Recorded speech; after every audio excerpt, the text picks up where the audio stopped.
अस्सलामुअलैकुम student. Chapter number 1 science का आज हम स्टार्ट करेंगे इसकी एक्सरसाइज 1.1। स्टूडेंट, एक्सरसाइज से रिलेटेड जितने भी कंसेप्ट हुआ करेंगे वो मैं आपको एक आसान तरीके से समझा दिया करूँगा ताकि आपको उससे रिलेटेड कंसेप्ट भी हमेशा आपके माइंड में बैठे रहें और वो क्वेश्चन भी आपको हमेशा याद रखे। तो स्टूडेंट तवज्जो से समझना है। सबसे पहले हम मैट्रिक्स को डिस्कस कर लेते हैं कि आया कि ये मैट्रिक्स होता क्या है। मैट्रिक्स को हम स्टूडेंट डिस्कस करने लगे हैं। आपने देखा होगा 1 2 3 स्टूडेंट, ये हमारे पास कुछ रियल नंबर पड़े हैं।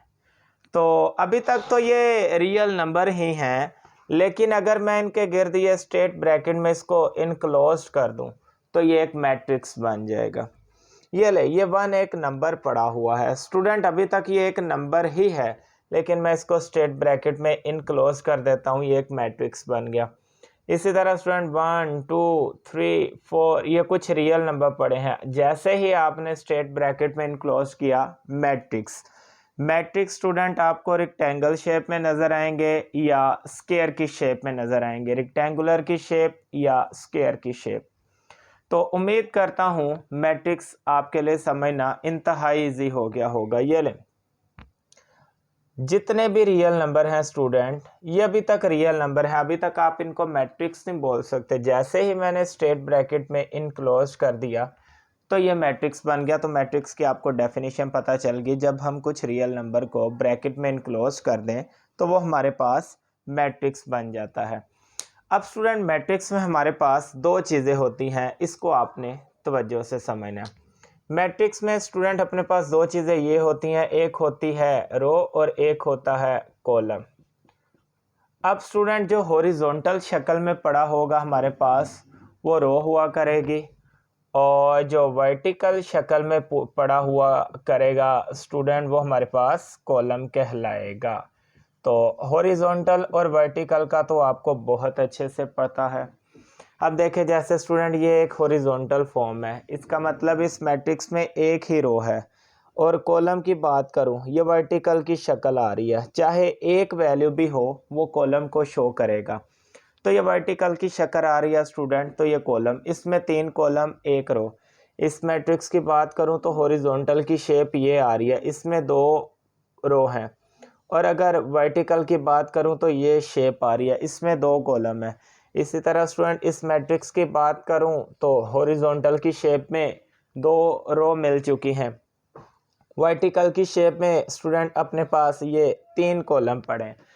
इसका मतलब जो हॉरिजॉन्टल में पड़ा होगा स्टूडेंट वो हमारे पास रो हुआ करेगा, और जो वर्टिकल में पड़ा होगा वो कॉलम।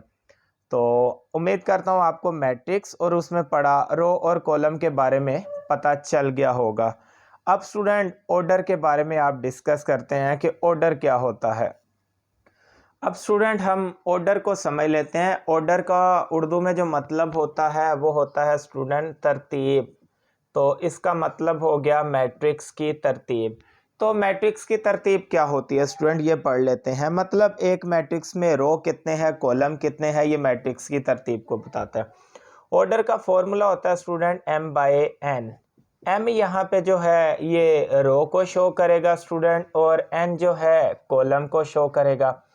तो जब भी आपने किसी मैट्रिक्स का ऑर्डर बताना है, पहले उसकी रो लिखा करेंगे, फिर उसका कॉलम लिखा करेंगे, और हमें ऑर्डर का पता चल जाएगा। जैसे ये देखें, ये मैं सबसे पहले एक सिंपल मैट्रिक्स, ये 1 भी किसी ब्रैकेट में आ गया ना स्टूडेंट, तो ये भी एक मैट्रिक्स बनेगा। अब इसमें रो देखें, रो भी एक है एंड कॉलम भी एक है। तो इसका ऑर्डर जो है, पहले तो आपको फॉर्मूला आना चाहिए m/n। रो एक है तो m की जगह रो, एंड कॉलम एक है तो n की जगह 1। तो इसका ऑर्डर हम कह सकते हैं स्टूडेंट के 1/1 आ रहा है। इसी तरह मेरे पास एक मैट्रिक्स पड़ा है 1 2 3 4, ये स्ट्रेट ब्रैकेट में। अब स्टूडेंट, आप नोटिस कर सकते हैं इसमें रो हमारे पास 2 हैं एंड कॉलम भी 2 हैं। तो फॉर्मूला होता है m/n। m यहाँ पे रो को शो करेगा, रो यहाँ पे 2 हैं, एन जो है कॉलम को शो करेगा, वो भी 2 है। तो आप लिख सकते हैं इसका जो ऑर्डर है वो 2/2। इसी तरह स्टूडेंट, एक मैट्रिक्स मेरे पास ये पड़ा है 1 2, अब इसका हमें ऑर्डर बताना है, तो ऑर्डर का फॉर्मूला होता है m/n। अब यहाँ पे देखें स्टूडेंट, m जो है रो को शो करता है, इसमें एक ही रो है। कॉलम जो है n जो है कॉलम को शो करता है, तो स्टूडेंट इसमें कॉलम 2 आ गए। तो देखें m की जगह 1 ही लगाना है क्योंकि रो 1 है, n की जगह 2 ही लगाना है क्योंकि कॉलम 2 है। अगर आपने m की जगह 2 और n की जगह 1 लगा दिया तो 2/1, तो ऑर्डर उसका चेंज हो जाएगा। इसका मतलब m और n को हम चेंज नहीं कर सकते क्योंकि m रो के लिए फिक्स है, n कॉलम के लिए। तो उम्मीद करता हूँ आपको ऑर्डर की समझ आ गई होगी। अब हम अपने क्वेश्चन नंबर 1 को सॉल्व करते हैं। तमाम बच्चों को आसानी से समझ आ जाएगा जो कि उसने क्वेश्चन नंबर 1 में पूछा है, find the order of matrix. Student इसका हम ऑर्डर फाइंड कर लेते हैं। तो ऑर्डर का फॉर्मूला अभी आप सीख के आए हैं, m/n।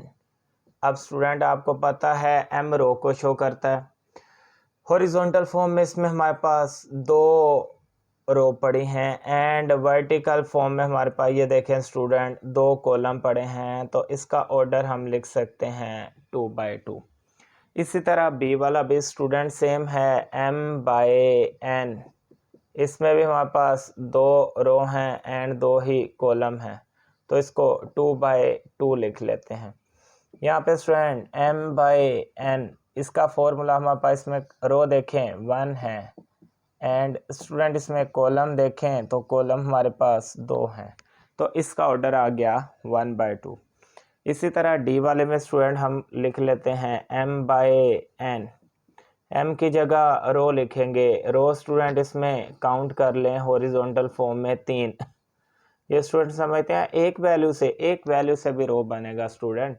यहाँ पे देखें ये वर्टिकल फॉर्म में पड़ा है कॉलम, तो कॉलम एक ही है, तो इसका ऑर्डर आ गया 3/1। ई वाले में देख लेते हैं स्टूडेंट, ये आ गया m/n। m जो है रो को शो करता है, इसमें देखें 3 रो हैं और n जो है कॉलम को शो करता है, तो स्टूडेंट इसमें 2 ही कॉलम है। इसका ऑर्डर आ गया 3/2। इसी तरह f वाले को देखें स्टूडेंट, ये आ गया m/n। इसमें एक ही रो है, एक ही कॉलम है, तो इसका ऑर्डर आ गया 1/1। तो उम्मीद करता हूँ आपको क्वेश्चन नंबर 1 आसानी समझ आ गया होगा। अब क्वेश्चन नंबर 2 की तरफ मूव करते हैं। स्टूडेंट क्वेश्चन नंबर 2 जो है ये इक्वल मैट्रिक्स के बारे में पूछा गया है। तो क्वेश्चन को सॉल्व करने से पहले स्टूडेंट मैं आपको क्वेश्चन नंबर 2 के तमाम कंसेप्ट दे देता हूं ताकि आपको आसानी से ये आप खुद ब खुद कर सकें। स्टूडेंट हम यहाँ पे डिस्कस कर लेते हैं इक्वल मैट्रिक्स के बारे में कि मैट्रिक्स जो हैं वो इक्वल कब होते हैं। फ़र्ज़ करें स्टूडेंट मेरे पास एक मैट्रिक्स पड़ा है 5, इसका नाम है मैट्रिक्स ए, और एक मेरे पास मैट्रिक्स पड़ा है स्टूडेंट 4+1। अब स्टूडेंट यहाँ पे ये जो ए वाला मैट्रिक्स और बी वाला ये दोनों आपस में इक्वल हैं। क्यों इक्वल हैं? ए की वैल्यू 5, इसको सोल्व करें, 4 में +1 किया, ये भी 5। इसका मतलब ए और मैट्रिक्स बी ये दोनों आपस में इक्वल हैं। इसी तरह स्टूडेंट मेरे पास एक मैट्रिक्स पड़ा है 1 2 3 5 एंड बी वाला मैट्रिक्स पड़ा है स्टूडेंट 1 2 3 एंड 6 -1। तो अगर आप यहाँ पे नोटिस करेंगे तो स्टूडेंट ये भी दोनों मैट्रिक्स इक्वल है। क्यों? यहाँ पे फर्स्ट पे 1 पड़ा 1, सेकंड पे 2 पड़ा 2, थर्ड पे 3 पड़ा 3 एंड फोर्थ पे 5 पड़ा। यहाँ 6 में से -1 किया तो 5। तो इसका मतलब इक्वल मैट्रिक्स की ये हमें डेफिनेशन समझ आ गई कि रो और कॉलम का हर एलिमेंट आपस में सेम होगा तो वो हमारे पास इक्वल मैट्रिक्स कहलाएंगे। तो उम्मीद करता हूँ आपको ये समझ आ गया होगा। अब हम अपने क्वेश्चन नंबर 2 की तरफ मूव करते हैं। क्वेश्चन नंबर 2 में स्टूडेंट उसने हमसे पूछा है which of the following matrix are equal, इनमें से कौन से मैट्रिक्स इक्वल हैं। तो मैंने क्वेश्चन नंबर 2 के तमाम मैट्रिक्स लिख दिए हैं। अब आपने यहाँ पे हैरान नहीं होना कि ये तमाम क्वेश्चन मैंने इकट्ठे लिख दिए, इनके आंसर कहाँ पे लिखेंगे। तो स्टूडेंट इनके आंसर हमें यहाँ से ढूंढ के नीचे लिख लेने हैं।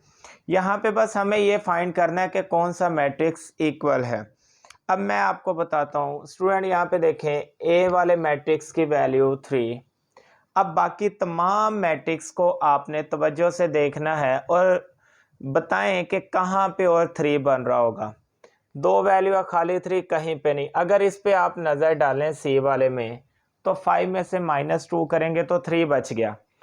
इसका मतलब ए भी 3, सी भी यहाँ पे 3 बचेगा। तो इसका आंसर हम स्टूडेंट लिख सकते हैं कि ए इक्वल सी, एक इक्वल मैट्रिक्स हमने ढूंढ लिया। अब स्टूडेंट बी वाले को हमने ढूंढना है।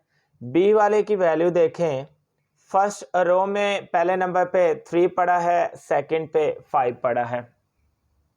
अगर स्टूडेंट आप आई वाले मैट्रिक्स को जाके देखें तो रो में पहले नंबर पे 3 पड़ा है, सेकंड पे 3 में +2 किया तो 5।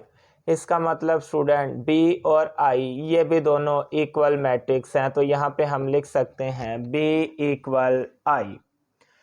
इसी तरह स्टूडेंट अगर आप डी को आप फाइंड करेंगे तो कौन बताएगा कि जो डी है वो किसके इक्वल है। डी किसके इक्वल है स्टूडेंट, आप लोगों ने ये कमेंट में बताना है। आगे देखें ई किसके इक्वल है। ई की वैल्यू स्टूडेंट अपने पास पड़ी है 4062। इसी तरह अगर मैं देखो इक्वल क्या आ रहा है तो मुझे एच भी नज़र आ रहा होगा 4062। और अगर मैं देखूं तो स्टूडेंट मुझे जे भी इक्वल नज़र आ रहा है, क्योंकि 2 + 2 4, 2 - 2 0, 2 + 4 6, 2 + 0 2। तो इसका मतलब 3 वैल्यू इक्वल आ रही है। तो जो 3 वैल्यू इक्वल है स्टूडेंट उसको 3 टाइम लिखे, मतलब ई इक्वल है किसके, एच के, एंड एच इक्वल है जे के। तो जो तीनों इक्वल मैट्रिक्स होंगे हम उनको तीनों को इक्वल रख देंगे। इसी तरह स्टूडेंट अपने पास f बच गया है। f देखें किसके इक्वल आ रहा है, f की वैल्यू है 2 6। तो यहाँ पे g को देखें, 3 में से 1 निकाला, 2 3 + 3, तो f इक्वल आ गया g के। तो उम्मीद करता हूँ स्टूडेंट आपको क्वेश्चन नंबर 2 भी बासानी समझ आ गया होगा। चलते हैं अपने क्वेश्चन नंबर 3 की तरफ। Student question number 3 last question है एक्सरसाइज 1.1 का। क्वेश्चन है हमारे पास, find value of A B C D. A B C D की वो वैल्यू निकालें which satisfy the matrix equation, जो कि इस मैट्रिक्स की इक्वेशंस को सेटिस्फाई करे। तो देखते हैं वो ए बी सी डी की कौन सी वैल्यू है। अब स्टूडेंट इसमें हम एक ये काम करेंगे, पहले फर्स्ट रो को पकड़ते हैं। फर्स्ट रो यहाँ पे लेफ्ट हैंड साइड के मैट्रिक्स की and first row right hand side के मैट्रिक्स की। फर्स्ट रो का जो फर्स्ट एलिमेंट है स्टूडेंट ये उधर वाले मैट्रिक्स की फर्स्ट रो के पहले एलिमेंट के इक्वल होगा, मतलब a + c = 0। इसी तरह फर्स्ट रो का जो सेकंड हमारे पास एक्सप्रेशन है वो सेकंड वैल्यू के इक्वल होगा। तो हम लिख सकते हैं a + 2b = -7। इसी तरह सेकंड रो का फर्स्ट एलिमेंट स्टूडेंट हम इक्वल रख सकते हैं 3 के, तो लिख लेते हैं c - 1 = 3 एंड 4d - 6 इक्वल आ जाएगा 2d। यहाँ पे स्टूडेंट मैंने दोनों मैट्रिक्स को इक्वेशन की शक्ल में कन्वर्ट करके कुछ इक्वेशंस बना ली। इसको इक्वेशन नंबर 1 का नाम, इसको इक्वेशन नंबर 2 का नाम, इसको इक्वेशन नंबर 3 का नाम एंड इसको इक्वेशन नंबर 4 का नाम। दोनों मैट्रिक्स को स्टूडेंट उनकी जो भी टर्म्स थी मैंने उनको इक्वेशन की शक्ल में लिख दिया है और 4 इक्वेशंस बना ली हैं। अब स्टूडेंट 1 बाय 1 सोल्व के यहाँ से हमारे पास ए बी सी डी का आंसर आ जाएगा। अगर आप इक्वेशन नंबर 1 पे नज़र डालें, ए और सी दोनों अननाउन है। जब दोनों अननाउन हो तो उसका आंसर तब तक नहीं निकलेगा जब तक एक नाउन नहीं हो जाएगा। इसका मतलब अभी हम इक्वेशन 1 का इस्तेमाल नहीं कर सकते।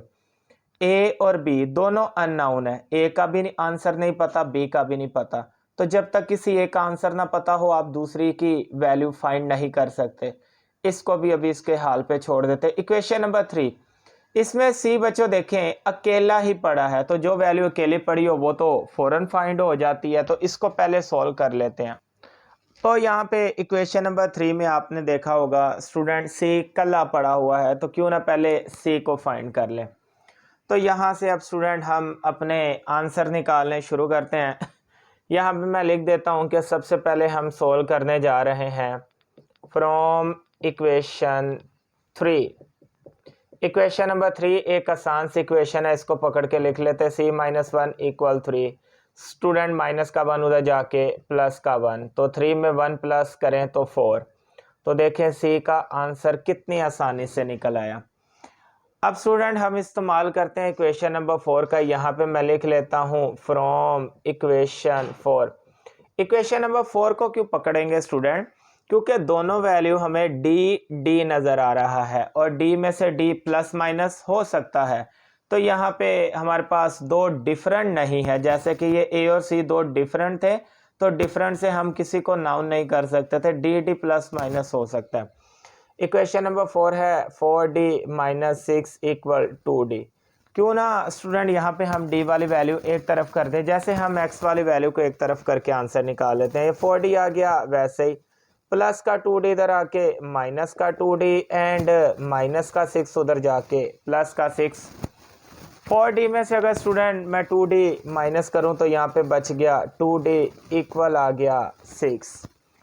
यहाँ पे स्टूडेंट आप देख सकते हैं 2 के टेबल पे कटिंग हो रही है। 2 1 ज़ा 2, 2 3 ज़ा 6, तो डी का आंसर आ गया 3। अपने पास स्टूडेंट सी का आंसर भी आ गया और डी का भी, बस ए भी रह गया। तो अभी भी अपने पास दो इक्वेशंस पड़ी हैं जिससे हम इनका आंसर निकाल सकते हैं। अब स्टूडेंट मैं यहाँ पे लिख लेता हूँ फ्रॉम इक्वेशन 1। अब स्टूडेंट हम यहाँ पे इक्वेशन नंबर 1 को पकड़ लेते हैं। इक्वेशन 1 है a + c = 0। तो a हमें फाइंड कर लेना है, तो c तो हम निकाल चुके हैं, c की वैल्यू 4 पड़ी है, तो यहाँ c की जगह जाके लगाते हैं। इसीलिए तो स्टूडेंट मैं आपको बता रहा था कि जब दो अननोन पड़ी हों, एक वैल्यू का पता होना लाजमी है, फिर ही दूसरी वैल्यू निकलती है। तो अब c हमारे पास आ चुका है, अब एक आंसर निकल आएगा, प्लस का 4 उधर जाके माइनस का 4। इसी तरह स्टूडेंट एक इक्वेशन अपने पास बची, इक्वेशन नंबर 2, तो यहाँ पे लिख लेते हैं फ्रॉम इक्वेशन 2। इक्वेशन 2 पड़ी है a + 2b = -7। a हमारे पास नाउन हो चुका है, तो b हम निकाल लेंगे। a की वैल्यू -4 आ चुकी है, जो कि यहाँ a की जगह आके लगाएंगे -4। अब 2b वैसे लिख देते हैं -7। स्टूडेंट माइनस का 4 उधर जाके प्लस का 4 हो जाएगा, -7 + 4। तो अगर मैं -7 में से +4 करूं तो स्टूडेंट यहाँ पे तो -3 बचेगा। 2 यहाँ मल्टीप्लाई हो रहा है, उधर जाके डिवाइड, तो b का आंसर आ गया -3/2 और 3 को 2 पे डिवाइड करें तो 1.5, तो b का आंसर आ गया -1.5। तो स्टूडेंट अपने पास ए बी सी डी तमाम का आंसर आ चुका है। ए का आंसर आ गया -4, बी का आंसर आ गया -1.5, सी का आंसर आ गया 4, डी का आंसर आ गया 3। तो यही आंसर हमें रिक्वायर्ड थे, ए बी सी डी। उम्मीद करता हूँ आपको क्वेश्चन नंबर 3 भी समझ आ गया होगा। तो ले स्टूडेंट, मैंने आपको एक्सरसाइज 1.1 एक आसान तरीके से समझाने की कोशिश की। उम्मीद करता हूँ आपको ये समझ आ गया होगा। अस्सलामुअलैकुम स्टूडेंट, एक्सरसाइज 1.2 हम अपनी स्टार्ट करेंगे। एक्सरसाइज 1.2 समझने से पहले आपको मैट्रिक्स के टाइप्स का समझना बहुत ज़रूरी है। तो मैं सबसे पहले आपको टाइप्स ऑफ मैट्रिक्स समझा देता हूँ। यहाँ पे स्टूडेंट हमें मैट्रिक्स की जो टाइप्स दी गई हैं वो 12 टाइप्स दी गई हैं।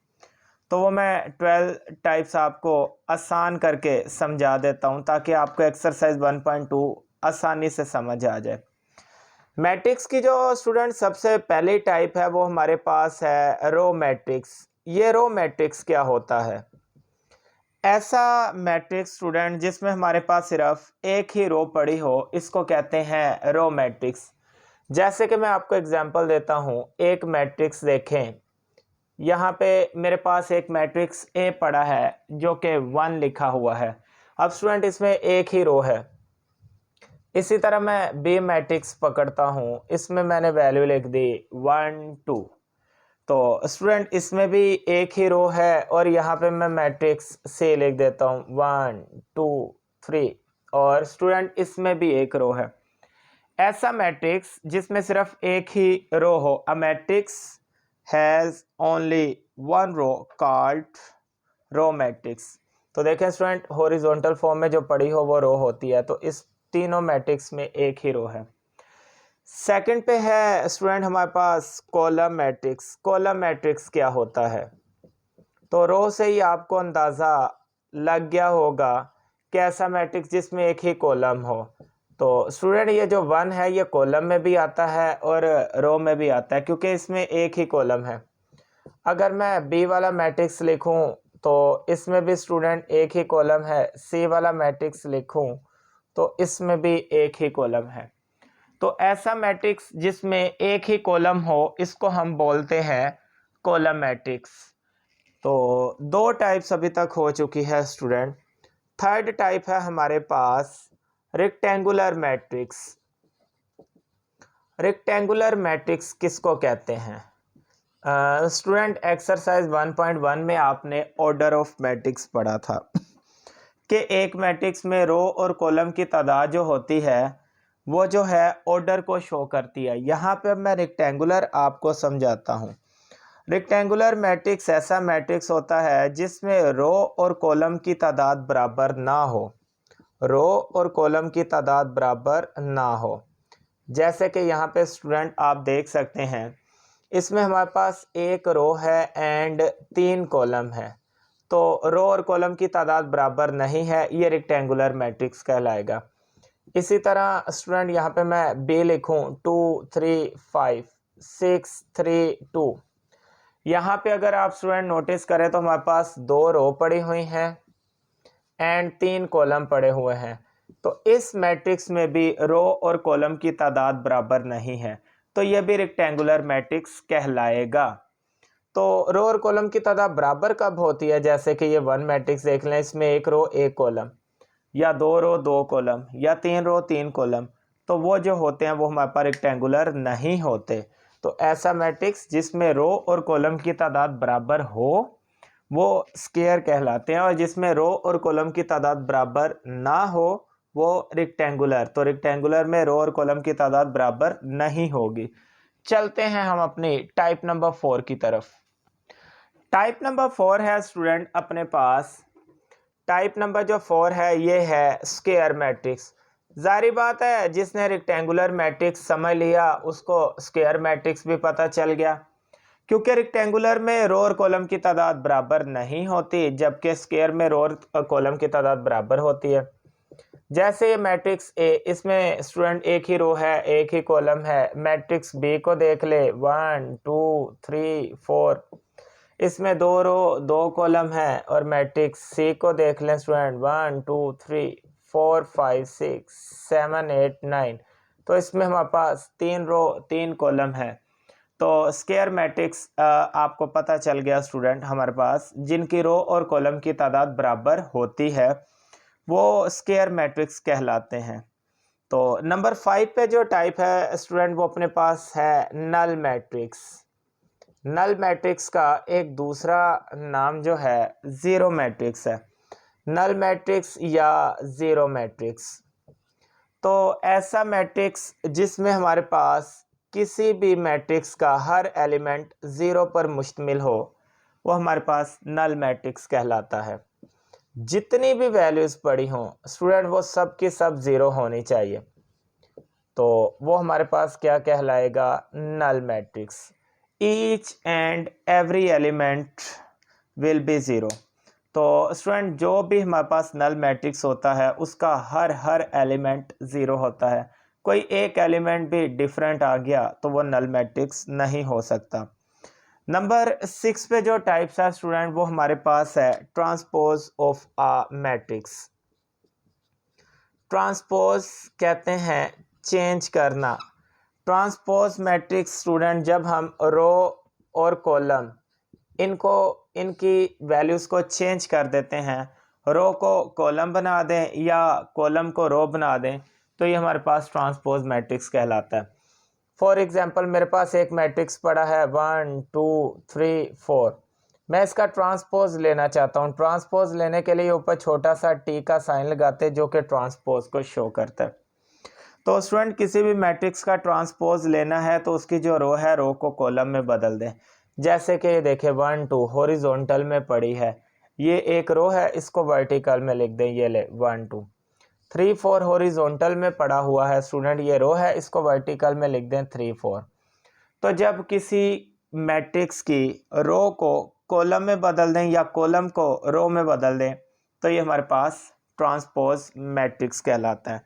तो अभी तक हमारे पास 6 टाइप्स हो चुकी हैं। चलते हैं अपनी टाइप नंबर 7 की तरफ। स्टूडेंट टाइप नंबर 7 को डिस्कस कर लेते हैं। टाइप नंबर 7 में उसने हमसे पूछा है नेगेटिव मैट्रिक्स के बारे में। तो नेगेटिव मैट्रिक्स ऐसा मैट्रिक्स कहलाता है जब हम किसी मैट्रिक्स के तमाम साइन को चेंज कर दें स्टूडेंट, वो हमारे पास नेगेटिव मैट्रिक्स कहलाता है। फॉर एग्जांपल मेरे पास एक मैट्रिक्स ए पड़ा है 1 3 -2 5। अगर मैं इसके तमाम साइंस को बदल दूं तो स्टूडेंट ये मेरे पास नेगेटिव मैट्रिक्स कहलाएगा। नेगेटिव के साथ -a लिखा जाएगा क्योंकि ये अभी तक ए सिंपल मैट्रिक्स का नेगेटिव है, तो ए के साथ माइनस लगाना पड़ेगा नेगेटिव, और माइनस का मतलब है अंदर सबके साइन चेंज कर दें क्योंकि माइनस जिसके साथ मल्टीप्लाई होता है उसके साइन बदल देता है। ये प्लस का 1 है, माइनस का 1, ये प्लस का 3 है, माइनस का 3, माइनस का 2 है, प्लस का 2, प्लस का 5 है, माइनस का 5। तो नेगेटिव मैट्रिक्स एक मैट्रिक्स के तमाम साइन बदल देने से हासिल होता है। आगे स्टूडेंट जो हमारे पास 8वां मैट्रिक्स है वो है सिमेट्रिक मैट्रिक्स। सिमेट्रिक हमारे पास क्या होता है? सिमेट्रिक्स मैट्रिक्स स्टूडेंट ऐसा मैट्रिक्स होता है जब हम किसी मैट्रिक्स का ट्रांसपोज लें तो वो उसी मैट्रिक्स के इक्वल आ जाए जो कि पहले था। वैसे तो आपने पढ़ा है कि एक मैट्रिक्स का जब ट्रांसपोज लेते हैं तो रो कॉलम में बदल जाती है, कॉलम रो में बदल जाता है। इसी तरह सिमेट्रिक्स एक ऐसा मैट्रिक्स है स्टूडेंट जिसके आप रो और कॉलम को चेंज भी कर देंगे तो उस पर कोई भी फ़र्क नहीं पड़ेगा। जैसे कि मेरे पास एक मैट्रिक्स पड़ा है A = 1 0 0 1। मैं इसका ट्रांसपोज लेके देखता हूँ। ट्रांसपोज में आपने पढ़ा रो को कॉलम या कॉलम को रो में बदल दो। ये रो हॉरिजॉन्टल में पड़ा है, इसको मैं वर्टिकल में लिख देता हूँ। ये रो हॉरिजॉन्टल में पड़ा, मैं इसको वर्टिकल में लिख देता हूँ। देखिए स्टूडेंट मैंने इसका ट्रांसपोज भी ले लिया लेकिन ये दोनों सेम ही रहे। तो ऐसा मैट्रिक्स जब आप उसका ट्रांसपोज ले भी लें फिर भी वही आंसर आए जो कि मैट्रिक्स खुद था, तो ये हमारे पास सिमेट्रिक मैट्रिक्स कहलाता है। नेक्स्ट है स्टूडेंट हमारे पास skew symmetric matrix. Skew symmetric matrix ऐसा मैट्रिक्स ऐसा स्क्वायर मैट्रिक्स स्क्यू सिमेट्रिक कहलाता है अगर हमारे पास ए का ट्रांसपोज इक्वल -a है। सिमेट्रिक में मैं एक बात बताना भूल गया कि जब ए का ट्रांसपोज इक्वल a आए, मतलब आप ए का ट्रांसपोज लो, ट्रांसपोज लेने के बावजूद ए जैसा ही आंसर आए तो वो सिमेट्रिक कहलाता है। इसी तरह स्क्यू जो है स्टूडेंट वो होता है कि जब आप एक मैट्रिक्स का ट्रांसपोज लें तो वो इक्वल आए -a के, तो वो स्क्यू कहलाता है। मतलब इसमें माइनस कॉमन लेंगे तो फिर वो ए के जैसा आंसर देगा, तो इसको कहते हैं स्क्यू सिमेट्रिक। लो स्टूडेंट इसको मैं आपको एग्जांपल के साथ समझाता हूँ ताकि आपको ये बाआसानी समझ आ जाए। अब देखें मेरे पास एक मैट्रिक्स ए पड़ा है। अब हम देखते हैं आया कि ये स्क्यू है कि नहीं है। अब स्टूडेंट हमें इसका क्या लेना पड़ेगा? ट्रांसपोज लेना पड़ेगा। ट्रांसपोज ये रो है, इसको कॉलम बना देते हैं, ये भी रो है, इसको कॉलम बना देते हैं। अब स्क्यू की जो उसने डेफिनेशन बताई थी उसने कहा था सिमेट्रिक में, तो बताया उसने कि ट्रांसपोज लेने के बाद वही आंसर आ जाएगा जो कि मैट्रिक्स खुद है। इसमें ट्रांसपोज लेने के बाद वही आंसर नहीं आया क्योंकि वहाँ माइनस का 1 है, यहाँ पे प्लस का 1 है, तो ट्रांसपोज लेने के बाद स्क्यू नहीं बनता। इसमें से माइनस कॉमन लेना पड़ेगा फिर ये स्क्यू बनेगा। वो कैसे? यहाँ पे देखें कि स्टूडेंट माइनस जब कॉमनली अंदर के साइन चाहिए, 0 तो वैसे रहेगा, ये प्लस का 1 माइनस का 1, ये माइनस का 1, ये प्लस का 1, 0 वैसे ही आ गया हमारे पास। 0 के स्टूडेंट ना तो प्लस का साइन होता है ना ही माइनस का, इसलिए इसका कोई साइन चेंज नहीं हो सकता। अब देखें स्टूडेंट, जैसे ही मैंने माइनस कॉमन लिया तो ये बिल्कुल वैसा ही बन गया जैसा कि मैट्रिक्स ए था। तो इससे समझ आया स्क्यू सिमेट्रिक जो है ये तब होता है जब आप माइनस कॉमन ले लें फिर ए का ट्रांसपोज इक्वल ए आए। तो मीन ए का ट्रांसपोज इक्वल माइनस ए, ये स्क्यू कहलाएगा। चलते हैं अपनी टाइप नंबर 10 की तरफ। टाइप नंबर 10 है स्टूडेंट हमारे पास डायगोनल मैट्रिक्स।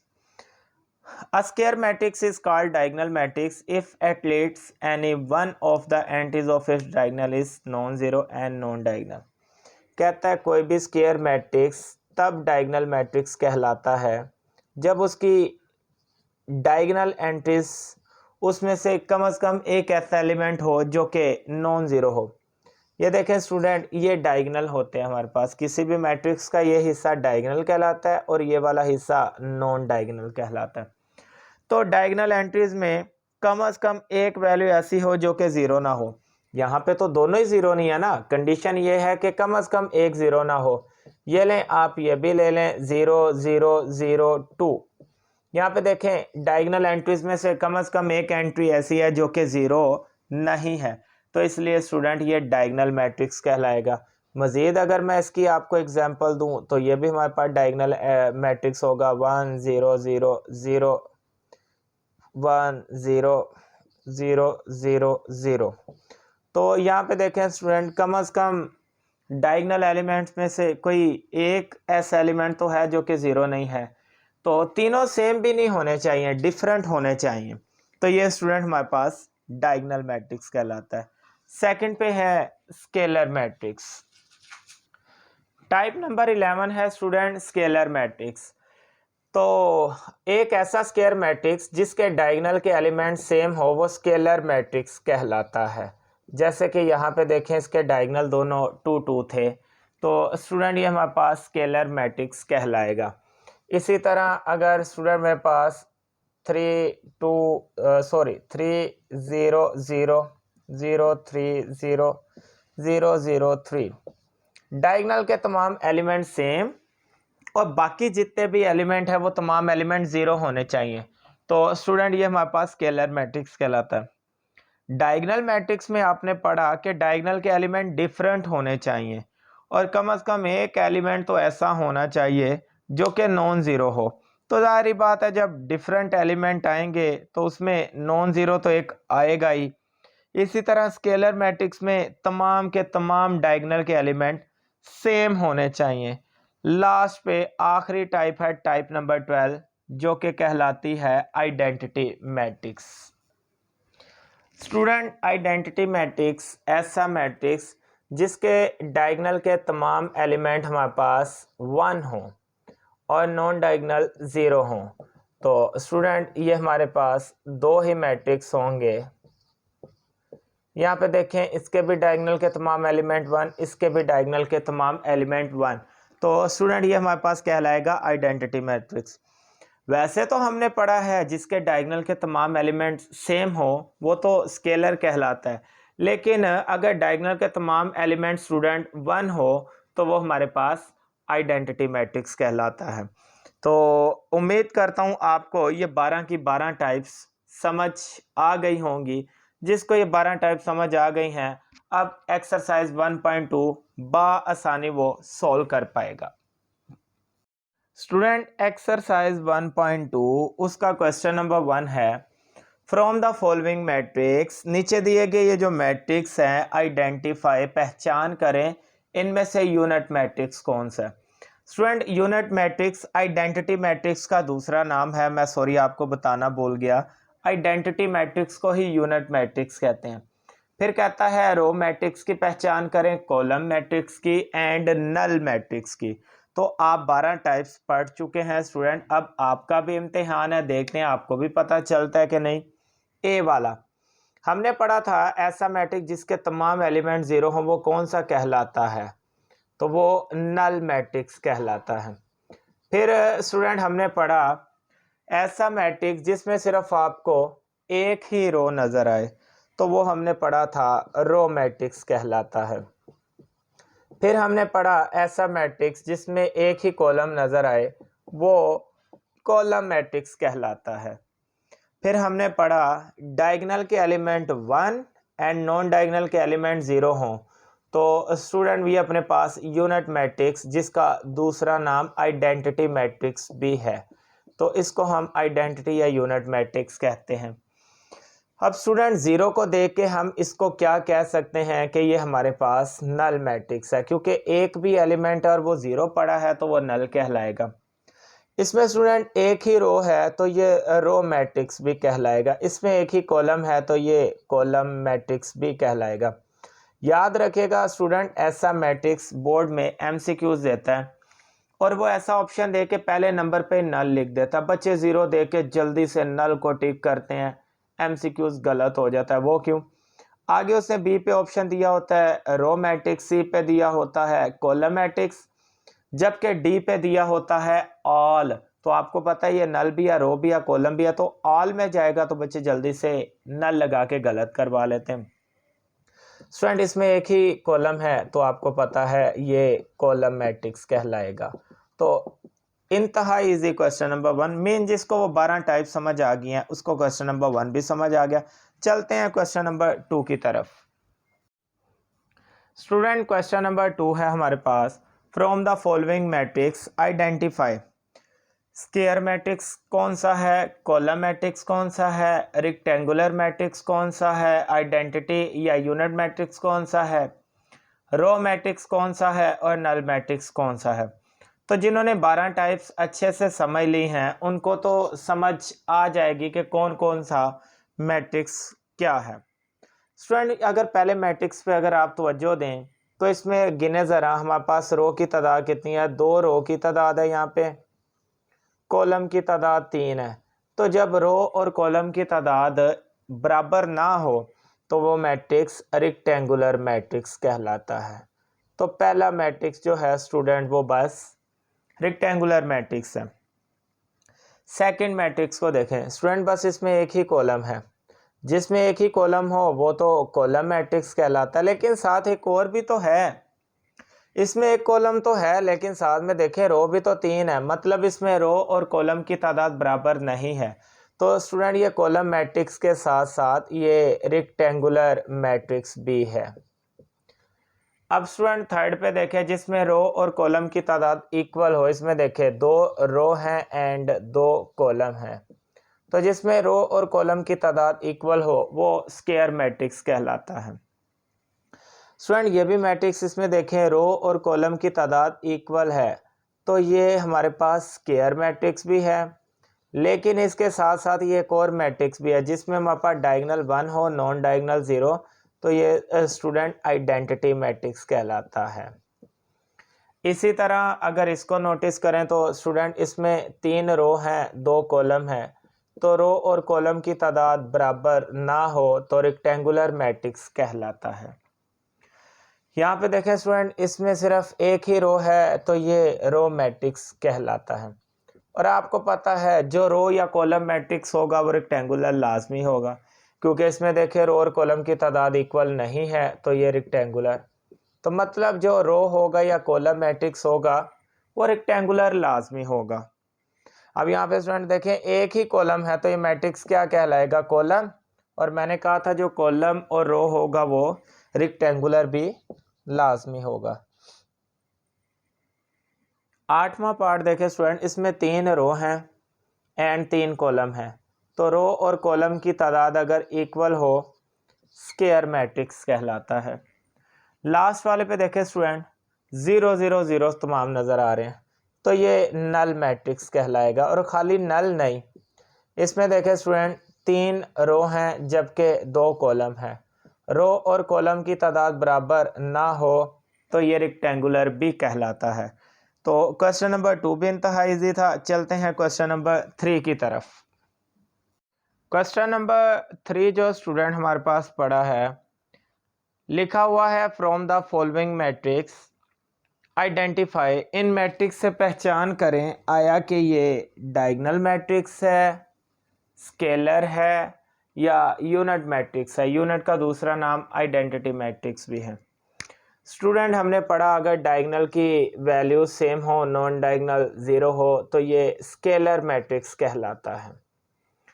इसी तरह स्टूडेंट हमने पढ़ा अगर डायगोनल के एलिमेंट में से कोई एक एलिमेंट कम से कम नॉन ज़ीरो हो या डायगोनल के एलिमेंट डिफरेंट हो तो वो हमारे पास डायगोनल मैट्रिक्स कहलाता है। इसी तरह स्टूडेंट आइडेंटिटी या यूनिट मैट्रिक्स के बारे में तो आपने पढ़ा है। अगर डायगोनल के एलिमेंट 1 हो तो ये हमारे पास यूनिट मैट्रिक्स या आइडेंटिटी मैट्रिक्स कहलाता है। यहाँ पे भी देखें स्टूडेंट डायगोनल के एलिमेंट डिफरेंट हैं तो ये हमारे पास डायगोनल एलिमेंट कहलाएगा, क्योंकि स्केलर तो सेम पे होता है और 1 1 पे तो यूनिट होता है। यहाँ पे स्टूडेंट 5 में से -3 किया 2, 1 + 1 2, मतलब ये डायगोनल के एलिमेंट सेम है तो ये भी हमारे पास स्केलर कहलाएगा। तो क्वेश्चन नंबर 3 भी इंतहा ईजी था। चलते हैं क्वेश्चन नंबर 4 की तरफ। क्वेश्चन नंबर 4 है student find negative of matrix A B C D E. ये तमाम मैट्रिक्स पढ़े हैं, इनका नेगेटिव मालूम करें। तो नेगेटिव में तो आपने पढ़ा था ऑल वैल्यू के साइन चेंज कर देंगे। ये प्लस का ए है, इसके साथ लिखा जाएगा माइनस का ए, क्योंकि माइनस नेगेटिव का साइन है। और अंदर तमाम वैल्यूज़ के साइन चेंज। स्टूडेंट ये प्लस का 1 है, माइनस का 1 0 आ गया, वैसे ये माइनस का 1 है, प्लस का 1। बी नेगेटिव मालूम करना है स्टूडेंट, तो बी के साथ नेगेटिव का साइन लगाया जाएगा। प्लस का 3 है, ये माइनस का 3, माइनस का 1 है, प्लस का 1, प्लस का 2, माइनस का 2, प्लस का 1, माइनस का 1। नेगेटिव निकल आया। सी स्टूडेंट नेगेटिव है तो सी के साथ नेगेटिव का साइन। ये तमाम साइन प्लस के हैं तो नेगेटिव में तमाम साइन चेंज किया तो सबके साथ माइनस लग जाएगा। नेगेटिव ऑफ डी अगर निकालना है स्टूडेंट, सबके साइन चेंज। माइनस का 3 है तो प्लस का 3, प्लस का 2 है तो माइनस का 2, माइनस का 4 है तो प्लस का 4, प्लस का 5 है तो माइनस का 5। और इसी तरह बच्चों नेगेटिव का ई, प्लस का 1 है तो माइनस का 1, माइनस का 5 है तो प्लस का 5, प्लस का 2 है तो माइनस का 2, प्लस का 3 है तो माइनस का 3। तो नेगेटिव मैट्रिक्स भी इंतहाई इजी था। क्वेश्चन नंबर 4 भी बहुत इजी था। चलते हैं क्वेश्चन नंबर 5 की तरफ। स्टूडेंट क्वेश्चन नंबर 5 हमारे पास है find transpose of each of following matrix. नीचे दिए गए तमाम मैट्रिक्स का ट्रांसपोज फाइंड करें। ट्रांसपोज स्टूडेंट मैंने आपको टाइप में समझाया था कि रो को कॉलम में बदल दें या कॉलम को रो में बदल दें, वो ट्रांसपोज कहलाता है। अब देखें ये वर्टिकल लाइन में जो पड़ा होता है स्टूडेंट, ये हमारे पास कॉलम होता है, इसको हॉरिजॉन्टल में लिख दो तो ये रो में आ गया। तो जब आप किसी कॉलम को रो में या रो को कॉलम में बदल दें तो स्टूडेंट वो ट्रांसपोज कहलाता है। बी का ट्रांसपोज ले लेते हैं स्टूडेंट, ये एक वर्टिकल हॉरिजॉन्टल फॉर्म में पड़ा है, इसको वर्टिकल में लिख लेते हैं। तो पहली जो शक्ल थी वो रो की थी, अब कॉलम की। तो जब आप किसी रो को कॉलम में बदल दें तो ट्रांसपोज निकल आता है।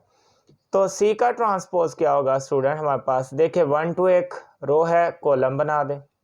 2 1 एक रो है, कॉलम बना दें। 3 0 एक रो है, कॉलम बना दें। अब देखें स्टूडेंट ट्रांसपोज निकल आया। इसी तरह डी का ट्रांसपोज, लाजमी तो नहीं रो को कॉलम में बनाए, कॉलम को रो बना लें। ये ले 2 0 एक कॉलम है, इसको रो बना दें। 3 5 एक कॉलम है, रो बना दें। रो को कॉलम बनाए या कॉलम को रो, आंसर वही आना है। ई का ट्रांसपोज ले लेते हैं यहाँ पे स्टूडेंट, यहाँ पे 2 3 एक रो थी, कॉलम बना दिया। 4 5 एक रो था, कॉलम बना दिया, ट्रांसपोज आ गया। एफ का ट्रांसपोज लेते हैं स्टूडेंट, 1 2 एक रो था, कॉलम बना दिया। 3 4 एक रो था, कॉलम बना दिया। तो उम्मीद करता हूँ ट्रांसपोज भी आपको इंतहाई ईजी लगा होगा। चलते हैं हम अपने क्वेश्चन नंबर 6 की तरफ। स्टूडेंट एक्सरसाइज 1.2 इसका लास्ट क्वेश्चन है। Question number 6, verify that if A equal B equal फलान देन। हमें ये दो प्रूफ करने हैं, एक दफ़ा ए की वैल्यू के साथ फर्स्ट वाला पार्ट, बी की वैल्यू के साथ सेकंड वाला पार्ट। कहता है ए ट्रांसपोज का ट्रांसपोज इक्वल ए, ये प्रूफ करो। स्टूडेंट आप खुद ही देखें कि जब किसी चीज़ का ट्रांसपोज लो उसमें तब्दीली आएगी, दोबारा ट्रांसपोज लो तो वो तब्दीली वापस उसी में चले जाएगा जो कि शुरू में था। तो इसका मतलब जब किसी वैल्यू का 2 दफ़ा ट्रांसपोज लो तो वही वैल्यू वापस आ जाती है जो पहले होती है, तो जाहिर बात है वो एक इक्वल आना ही है। अब स्टूडेंट मैं इसकी लेफ्ट हैंड साइड सोल्व करता हूँ और वो देखते हैं ए के इक्वल आती है कि नहीं। लेफ्ट हैंड साइड है ए ट्रांसपोज का ट्रांसपोज। पहले स्टूडेंट ए वाली वैल्यू को पकड़ के यहाँ पे लिखता हूँ 1 2 0 1। अब स्टूडेंट इसका ट्रांसपोज लेता हूँ, तो ट्रांसपोज में आपको पता है ये 1 2 एक रो है, कॉलम बना देते हैं। 0 1 एक रो है, कॉलम बना देते हैं। अभी मैंने अंदर ब्रैकेट का ट्रांसपोज लिया, अभी होल का ट्रांसपोज लेते हैं। स्टूडेंट इसका अगेन से अगर मैं ट्रांसपोज लूँ तो 1 2 एक रो है, इसको कॉलम बना देते हैं। 2 1 एक रो है, इसको भी कॉलम बना देते हैं। नोटिस करें कि ए वाली वैल्यू जो है 2 दफ़ा ट्रांसपोज लेने के बाद ये दोनों सेम आ गया, तो इसका मतलब ए ट्रांसपोज का ट्रांसपोज स्टूडेंट हम कह सकते हैं ये ए के इक्वल है। तो यही हमें प्रूव करना था कि ए ट्रांसपोज का होल का ट्रांसपोज ये किसके इक्वल आएगा, ए के। तो लें स्टूडेंट पहले पार्ट को हमने वेरीफाई कर लिया, चलते हैं सेकंड पार्ट की तरफ। यहाँ पे भी स्टूडेंट हम लेफ्ट हैंड साइड को पकड़ लेते हैं जो कि बी ट्रांसपोज का ट्रांसपोज है। सबसे पहले बी की वैल्यू पकड़ते हैं, बी की वैल्यू है 1 1 2 0।